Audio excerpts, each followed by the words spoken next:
Hello friends, I am Pallavi Khurana, your soft skills trainer. आज का हमारा सेशन बेस्ड है एंगर मैनेजमेंट पे। एंगर मैनेजमेंट जो एक बहुत इंपॉर्टेंट टेक्निक है एंड जो हम सबको आनी चाहिए, क्योंकि वी नो कि एंगर, गुस्सा हम सबको आता है। तो कैसे उसको मैनेज करना चाहिए वो हम इस सेशन में देखेंगे। इसमें हम बहुत सारी टेक्निक्स डिस्कस करेंगे कि जिससे हम अपना एंगर कंट्रोल में रखें, उसको मैनेज करें उसको, ताकि हमें एंगर से रिलेटेड प्रॉब्लम्स या कॉन्सिक्वेंसेस फेस ना करनी पड़े। सबसे फर्स्ट हम देखेंगे एंगर एक्चुअली क्या होता है, एंगर के बारे में हम जानेंगे। सबसे फर्स्ट, एंगर एक नॉर्मल हेल्दी इमोशन है।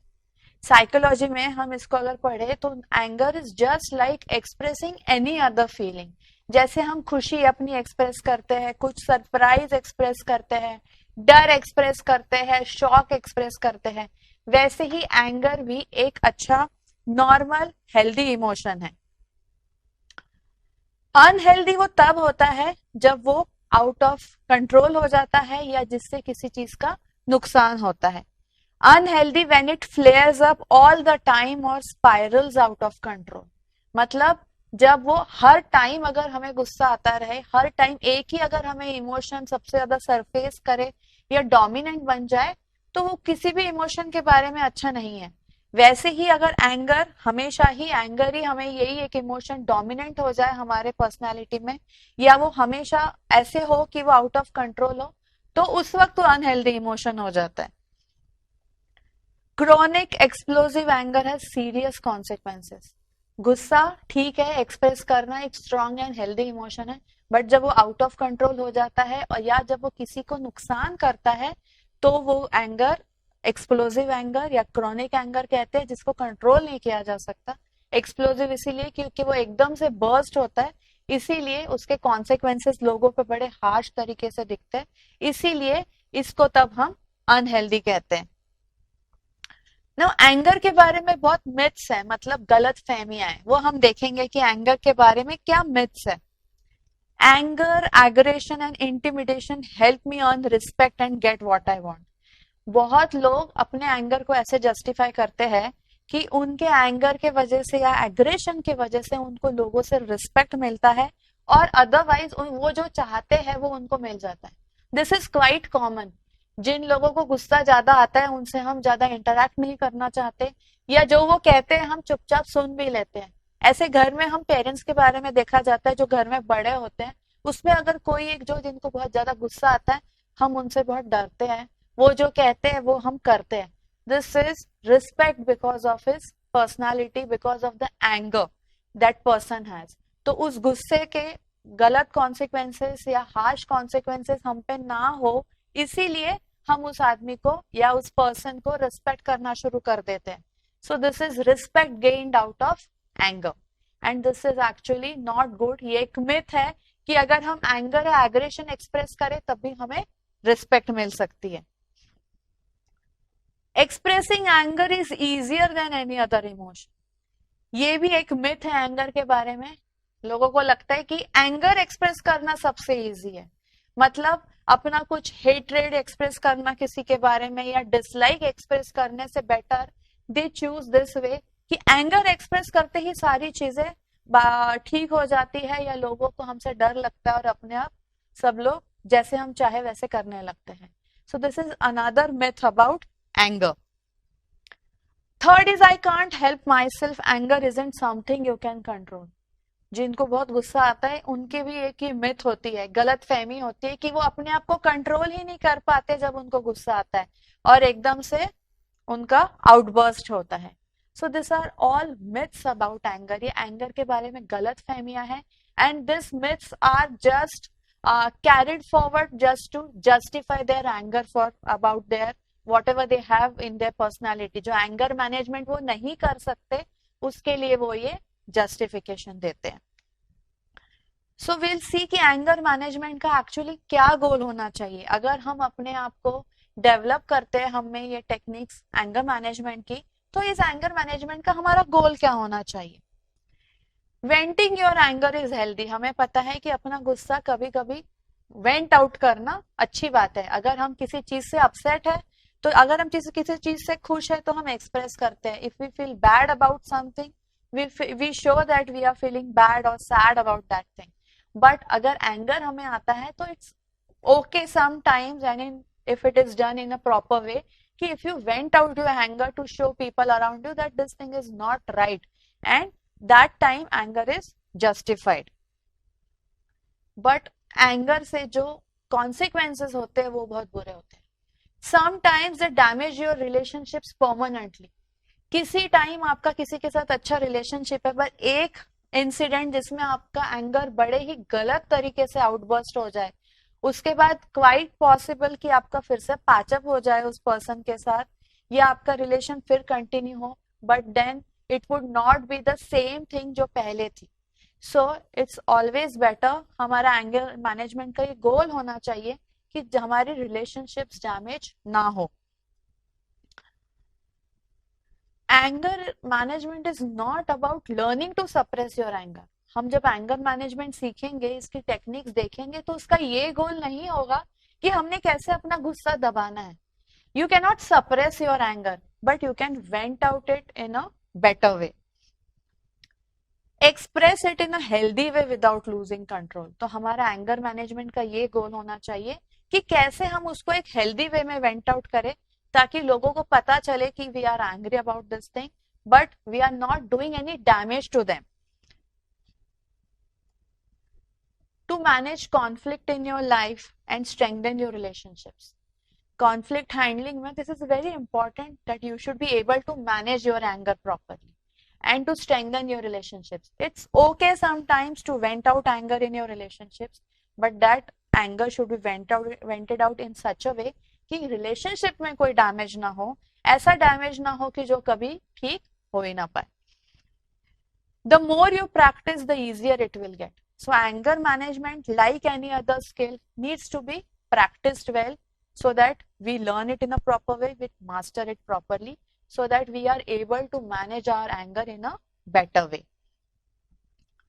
The payoff is of anger management is huge. एक बार अगर हमने अपना गुस्सा कंट्रोल करना सीख लिया, एंगर मैनेज करना सीख लिया, the payoff मतलब जो इसका रिजल्ट है, जो रिटर्न है, it is huge. इसके बहुत फायदे हैं एंगर मैनेजमेंट के. गुस्सा आने के लिए कोई एक्सक्यूज नहीं चाहिए. गुस्सा अगर कोई चाहे तो कभी भी किसी को आ सकता है, and you can always justify saying कि I cannot control my anger and it just happens, it is out of control. But this is a myth about anger. You can always control your anger. You can practice to control your anger well. Now tip 1, explore what's really behind your anger. जब आपको गुस्सा आता है, take some time to explore कि मुझे गुस्सा किस बात पे आता है. अ cover up for other feelings. कभी कभी होता है हमें किसी के बारे में हेट्रेड है, कभी किसी के बारे में जेलसी है, कभी किसी के बारे में हमें कॉम्पिटिटिव फीलिंग होती है. तो हमें सबसे इजीएस्ट वे क्या लगता है, easiest emotion, anger went out करना. हम उस पर गुस्सा करते हैं, जिसके बारे में हम जेलस फील करते हैं, जिसके बारे में हम कॉम्पिटिटिव है, उसके ऊपर हम गुस्सा निकालते हैं. So this is the easiest emotion to cover up other feelings. Trouble expressing emotions other than anger.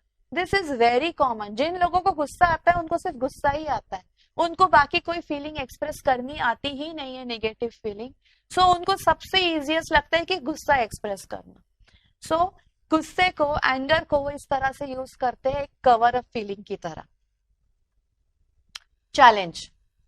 कोई जब चैलेंजिंग सिचुएशन हो जाए या कोई चैलेंज किसी के सामने आ जाए, तो it's always easy to express anger. कोई चीज जो आपको मुश्किल लगती है, out of your comfort zone, if it is challenging for you, you feel that the easiest way to express is through your anger. The last is family background. Sometimes it is genetic. हो सकता है कि आपकी family members ऐसे कोई हो कि वो बड़े शॉर्ट टेम्पर्ड हो, हॉट टेम्पर्ड हो, तो नेचुरली जेनेटिकली आप में वो पास हुआ है. But still there are lot of chances कि अगर आप इसको अच्छे से प्रैक्टिस करो तो you can manage your anger well. There is nothing as such कि that you cannot manage your anger. Be aware of your warning, anger warning signs and triggers. जब आपको गुस्सा आता है, जैसे फर्स्ट स्टेप हमने देखी कि एक्सप्लोर करना है हमें रीजंस फाइंड करने कि मुझे गुस्सा क्यों आता है। क्या ये किसी फीलिंग को कवर करने के लिए है, या फैमिली में किसी को है, या मुझे कुछ चैलेंजिंग सिचुएशन में अगर डाला जाए तो मुझे गुस्सा आता है। दूसरी टिप है कि अब जब गुस्सा आ गया है तो B aware of your anger warning signs and triggers. मेरे बॉडी में ऐसे क्या साइंस मुझे बॉडी दिखाती है कि जिससे मुझे एंगर है, मतलब एंगर होने के पहले बाद में क्या साइंस होती है मेरी body. Knots in your stomach, किसी को कभी गुस्सा आने पे पेट में क्रैम्प्स जैसे या नॉट्स जैसे फीलिंग आती है। Some people clench their hands और जॉ, क्लेंच मतलब फीस टाइट करनी, जॉस टाइट करने। So this is one more sign of anger. Feeling clammy और फ्लश्ड, क्लैमी मतलब एकदम gush of emotions, you feel clammy और फ्लश मतलब भर जाते हैं इमोशन, मतलब चोक हो जाते हैं emotion, you are not able to express anything else then. Breathing fast, गुस्सा आने पे तेज सांस चलनी लगती है। Why? This is again a symptom of anger. Headache, BP बढ़ जाता है, ब्लड प्रेशर बढ़ जाता है, तो इससे हेडेक होना शुरू होता है। पेसिंग और नीडिंग टू वॉक अराउंड, कोई लोग ऐसे होते हैं कि गुस्से में दे स्टार्ट वॉकिंग, कुछ उनको ऐसे होता है कि they can not control themselves and they start walking और पेसिंग अराउंड, आसपास घूमना शुरू कर देंगे, तेज तेज चलना शुरू कर देते हैं।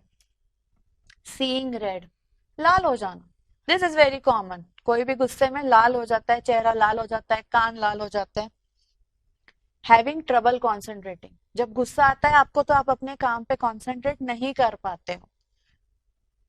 Pounding heart, heart beats become very fast, बहुत तेज हार्ट बीट हो जाती है, and you feel that your heart is pounding. So these are all the signs and triggers which your body shows कि आपको गुस्सा आ रहा है या आप गुस्से में हो। So you need to be aware of your anger warning signs and triggers. जब भी कुछ हमारे इमोशन बड़े स्ट्रांग हो जाते हैं बॉडी में, योर बॉडी गिव्स दो साइंस कि आपके बॉडी में ये कुछ इमोशन ज्यादा सरफेस हो रहा है। तो this are all the anger warning signs and triggers. जब हम गुस्से में होते हैं तब ये सारी साइंस हमारी, इसमें से वन और maybe all of them, maybe sometime some of them, ये कहीं ना कहीं हमारी सरफेस होती है।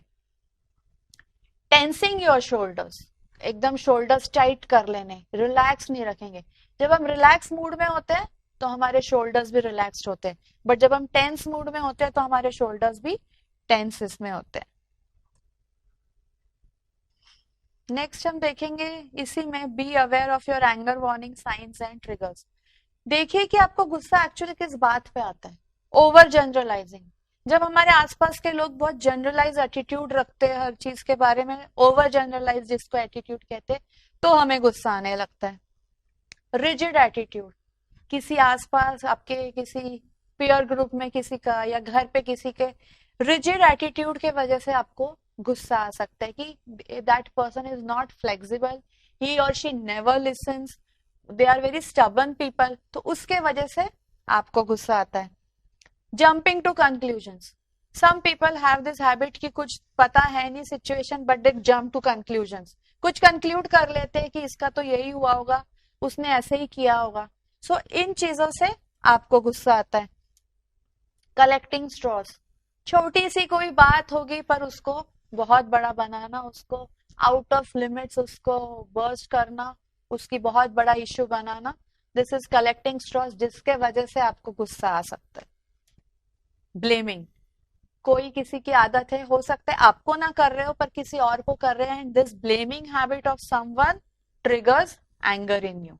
सो जरूरी नहीं है कि गुस्सा हमेशा आपके खुद के वजह से ही हो, गुस्सा इसके वजह से भी हो सकता है कि कोई आसपास के लोगों का एटीट्यूड आपको ठीक नहीं लगता और उनके वजह से आपको गुस्सा आता है।